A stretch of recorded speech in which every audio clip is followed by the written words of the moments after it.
beneficial to the telecom service providers. Right. So it's not a no-win. I mean, it's not a zero-sum game in that sense of the term, and therefore it is an extremely important issue.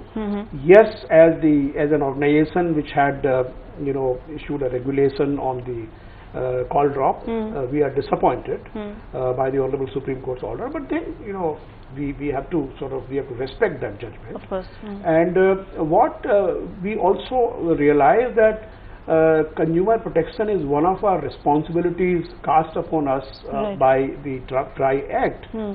And what we will do is that we will continue to find out ways and means to ensure that the consumers' interests are protected. Right. So, as I said yesterday to you, we are deliberating internally as to how to proceed. Step is still being decided. But sir, if you look at the judgment, the comments, unreasonable, ultra-vires, arbitrary, not transparent. At some level, do you think, sir, maybe the order should have been thought through better by the TRAI? Maybe it overstepped its mandate, so to say? Well, as I said, I will not really make any comment neither on the Honorable Supreme Court judgment, not even on the issue as to where we went wrong, because that's something which we are going to analyze. So that's something which, I mean, let's put it this way, that as it appears, we had right thoughts in mind, which is basically the consumer's interest. It was well intentioned, but maybe we faltered along the way in the sense that we did not really take the appropriate kind of legally correct steps. Right. So, but we will have to think through that. What can be the next step? Do you think the fact that the Supreme Court said that it should be a legislative route, does that give the government some sort of elbow room to address service quality? Well, as I said, I'll not really like to kind of make any comments on that direction. But sir, we are still deliberating as to what could be the potential steps to kind of deal with this issue. So that let's not prejudge as to what is appropriate, what we are going to do. The only thing which I can say is that as consumer protection or consumers' interests are one of the mandates of TRAI, and therefore we will certainly continue to work in that direction. I understand that, sir, that this is something that is one of the biggest mandates of TRAI. It is one of the cornerstones of its entire existence. But just for my understanding, given the fact that the verdict was quite clear, would it logically be the TRAI addressing some of the issues, or would it logically be the government, amending the TRAI Act or looking at some legislative route, just for an understanding point? Well, there could be a number of approaches to this, and it is not only one approach, it could be a combination of approaches. So as I said, we are examining this issue as to whether any legislative changes will be required in the Act, or whether under the existing provisions of the Act, we should be able to discharge the functions of the consumer protection. If you take an example, Airtel went ahead and reduced the call drop rate voluntarily from 2% to 1.5%. Is that the way forward, maybe leaving it to the industry? I'm very happy. I mean, there's no question, in fact, I am one of those persons who believes in minimal regulation. Absolutely. So there's no question of this was a step which became necessary in view of the very, very serious problem of call drop. Right. So if automatically it improves, we'll be very happy. Yeah. And the industry, I would urge the industry that they should really take steps to ensure the reduction in call drop. Let me also flag one more issue, that this is the percentages are an average overall percentages. Yeah, they sort of lose the whole picture as far as essentially these percentages do not take into account the fact that there could be variations in specific areas because of whatever reasons. So I think we will have to ensure, and the service providers will have to ensure that such variations do not really cross a particular limit which becomes difficult for a particular area or a particular geography to have very serious issues of quality of service. You rightly pointed out, sir, it gets lost in averages, because at the end of the day, averages do not reveal the true picture. Is there any other way of figuring out data collection? As I said, we will think about it. Okay. We are thinking about it, and we will take appropriate steps at appropriate time. Okay, fair enough, sir. Sir, spectrum is something that is clearly one of the biggest bottlenecks that exist. Even when you of course are an expert body, you know that overseas overseas, you can do video calls on highways. Those things are sort of really difficult to imagine right now in terms of service quality. Is spectrum or lack of spectrum really one of the biggest bottlenecks that the industry faces? Well, you see, as I said, service is composed of a number of, service is like a dish. Yeah. A dish is made of a number of, ingredients. Yeah. And there are this recipe which is. So there are a number of ingredients which basically build up or which make this entire service. So spectrum is certainly one of the ingredients. Then of course the network, the way you configure it is another ingredient. The maintenance of the network is another very important part. So there are a whole range of issues or whole range of things which are required to deliver that service. The spectrum is certainly one of them. And it is not as if these are not fungible in the sense that the lack of a spectrum or a deficit of that spectrum could be made up by having a more dense network. Right. I mean, more number of towers and other kinds of things. So what I'm saying is that yes, it is certainly, the more the spectrum, the more you have, certainly it will be very good. And we have maintained that all along. TRAI as an institution has maintained all along that we need to put as much spectrum as possible for commercial users of the telecom infrastructure. Right. And recently also you must have seen on our recommendation. You did make a pitch for all spectrum. We have given, and we have, we have said that the entire spectrum in 700 megahertz band must be auctioned, and other spectrum also which is left out, that also should be auctioned. Right. So my one last question on the verdict before we move on to some of the other very important issues. So there was also an impression that was there that maybe in terms of quantum of the penalty or even deciding how is the consumer not at fault in terms of the call drop, and in fact the Supreme Court also said that it was an unjustifiable windfall to consumers. At some level, sir, that wasn't thought through, the quantum and the rationale. Well, as I said, I will not really make any commentary on that, either the judgment or whatever steps we took. We suffice to say that we are deliberating these issues internally as to what were the deficiencies in the order which we issued, and whether there could be other methods of achieving the same objective. So and of course, as you said, industry itself coming forward and saying that we will reduce. Wonderful. So ultimately, what is our objective? Our objective is to provide world-class service to the consumers of our country, telecom consumers of our country. That's what we want. We also want the industry must grow, and it has grown. It has been very vibrant. Yes. So I mean, both things will have to be kind of go in tandem. Yes. Last question, sir. How soon can we see any movement on this front? Well, I cannot give you a timeline. As I said, we will come on that issue at an appropriate time. Okay. Fair enough. TRAI has its hands full right now, not just service quality, you're also addressing one of the most contentious issues right now, that is net neutrality. You floated a consultation paper on that is on free data. Do you think that a definition which hasn't been achieved in many developed parts of the country can be achieved in a country like India right now? Well, let me first, what is net neutrality? People have a lot of confusion about it, and I am not attempting to define net neutrality. But in broad, very crude, simplistic, naive sort of understanding of that term, if I could give it, net neutrality is essentially network neutrality. Right. Which what it means is that a network must be neutral to the data flowing through it. Right. Let's take an example. There is a water supply network. Now, water supply network must be agnostic to the fact as to which kind of water is flowing through it, in the sense that where it is going, where it is coming from. So, essentially, it is wheeling the water. Right. Similarly, a network is wheeling the data. Right. Let's say electric pipelines are wheeling the power, and they should be agnostic to the usage. Right. They should be agnostic to where it comes from, where it goes to, and what does it contain in terms of data.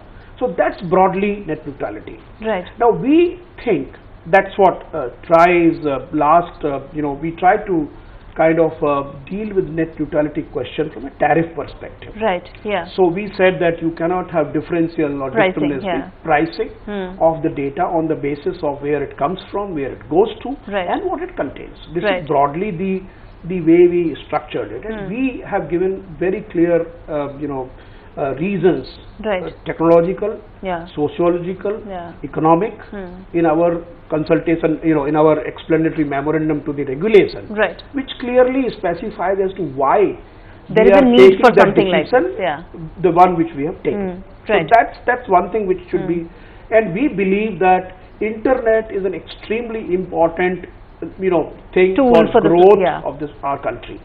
It can be leveraged to deliver services. It can be leveraged to really accelerate growth. And for that growth to happen, it is important that we segregate and startups to happen, the new companies to come up. We need to separate this content from the pipes. Fair enough, sir. So that's what we have decided.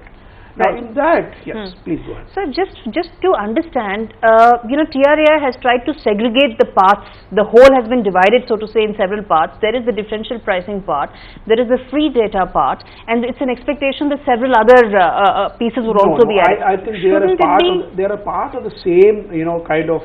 Shouldn't be addressed together. No, that's fine. So this is what we are going to do. In fact, the paper on net neutrality, which we are going to bring about early next week, the pre-consultation paper, essentially is going to address that entire issue of network neutrality. So what all will that specifically include? That specifically will include the entire gamut of issues which come in net neutrality, which means the kind of the origin, the destination, the content, the fast lanes, the throttling of the data, and other issues which, if there are any. So essentially this will address as to what should be the architecture of net neutrality in our country. So that's one part. The consultation paper on free data which we have brought out, essentially let me explain what that is. Essentially, when we talked of differential pricing, we were talking of having an architecture where somebody can give free data or a reduced price data to go to certain content, to go to certain websites. That was the basic idea. So essentially what is happening is that a network provider is deciding playing a part in basically the destination or the other kinds of things. What we are saying is that that part is one part. At the same time, let's look at it from the content provider's end. If a content provider wants to promote visiting his site, or there are some sites which let's say e-governance sites or something where the government wants to provide a toll-free kind of data. Like you have a toll-free number to many of the public utility sites. So tie-ups with telcos cannot be cast in stone, so to say. No, what we are saying is that such arrangements where the content providers should be able to provide free data or reimburse the data cost, such as without entering into an one-to-one kind of agreements with the telcos. Because ultimately they should not distort this entire pricing structure. That arrangement is what we are seeking, because then it will ensure that you are able to provide toll-free kind of services to various websites. Fair enough, sir. So what about the OTT players? They also have a huge issue that needs to be addressed with respect to telecom companies saying that they are eating into their revenues and therefore should be brought under some regulation. Will that also be addressed by you? OTT is an issue which is not really related to free data, so to say. But net neutrality. It's actually it's not even related to net neutrality, because in a way what it means that OTT are the players who are offering the same services which the telecom service providers are offering. At different, they are basically arbitrage they are using. So that's a different issue, and we had brought out, if you remember, a paper last April on the OTT, and which actually have not proceeded, and we will probably take that up also. Will that be taken along with net neutrality paper? No, I cannot give that answer to you, because ultimately a consultation has already happened on that. A consultation has already, so basically whether there is a need to have further consultations on that issue or not is something which the TRAI will take a call on. But the net neutrality paper certainly is going to come next week early. And so what about internet telephony specifically? Again, telecom companies have said that as of now interconnection charges and some of the other charges need to be sorted out before internet telephony can be allowed Well, we have under not the taken a existing- call as to whether it should be allowed or not allowed, but we are going to bring about a paper, consultation paper on internet telephony. So you will address that as well? No, that will be a separate Separate paper, paper. and we will take the views of the stakeholders as to whether internet telephony should be allowed or not allowed, what should be the terms and conditions, what should be the regulatory framework, etc., etc.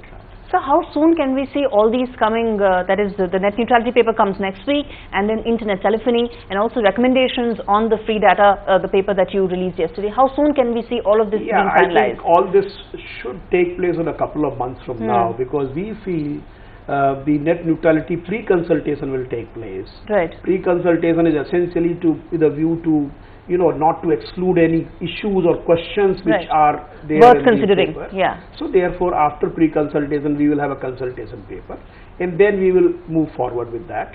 We have this internet telephony paper, which should also be coming out in due course of time, in maybe a couple of weeks or Sooner maybe, yeah. So that's another part. In fact, we are also bringing out a paper on machine-to-machine communication, because Okay. Internet of Things is becoming extremely So you- important, yeah. and we need to address the That there issue are a as whole well, lot of yeah. issues and questions in that space.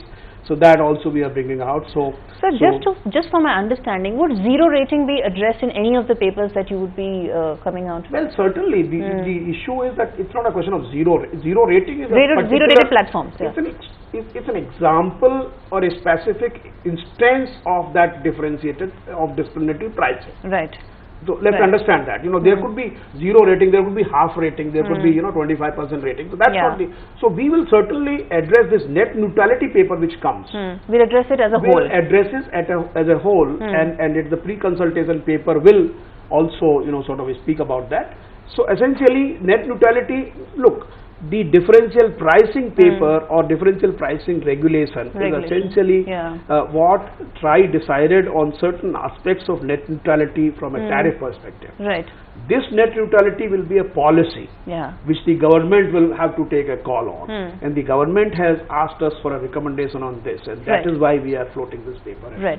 So maybe by the end of this year there will be a complete clarity as far as net neutrality policy in India is concerned. Absolutely. Fair to say that? That's what I hope. I hope there will be a clarity on that. There will be a clarity on internet telephony. There should be a clarity on free data architecture. There should be a clarity on machine-to-machine communication. So there are a whole range of issues which we will try to address. So last question before we wrap this up: how soon can we have a clarity on service quality? That is something that affects you, me, all our viewers, everybody.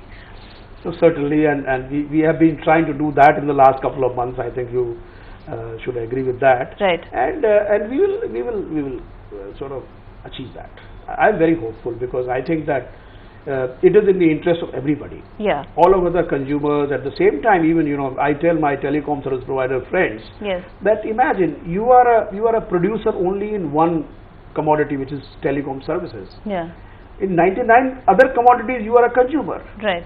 And how do you feel when you are not treated well, or your quality of service is not maintained? Yes. So therefore, it is in everybody's interest that in all sectors, all aspects, we must respect the consumer, and we must ensure that his rights are protected. So TRAI will of course do something to protect consumers. We hope to do so. Right. Thank you so much, Mr. You're Sharma. welcome. Always a pleasure. Thank you Welcome. so much. Thanks. Find us on Facebook at facebook.com/ETNow, and don't forget to click the like button. You can also follow us on Twitter at ETNowLive. To stay updated with all our programming, hit the subscribe button on our YouTube channel by logging on to youtube.com/user/ETNow.